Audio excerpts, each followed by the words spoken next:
Sejumlah motor gede alias moge asal Thailand yang diselundupkan ke Indonesia digagalkan petugas Bea Cukai Langsa Provinsi Aceh. Kendaraan tanpa dokumen resmi itu digagalkan saat akan diturunkan ke daratan di sekitar sungai Desa Bandar Khalifah, Kecamatan Bendahara, Kabupaten Aceh Tamiang pada 16 Mei 2024. Ada 9 kendaraan roda 2 bekas berbagai merek yang disita, termasuk spare part Harley Davidson.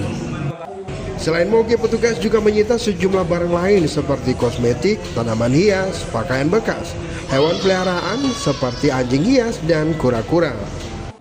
Kepala Bea Cukai Kota Langsa Sulaiman menyebutkan barang ilegal itu ditemukan dalam penggerbekan sebuah gudang yang sudah ditinggal kabur pemiliknya di Desa Bandar Khalifah, Aceh Tamiang. Diperkirakan nilai barang ilegal tersebut hampir mencapai 4 miliar rupiah. Sejauh ini petugas masih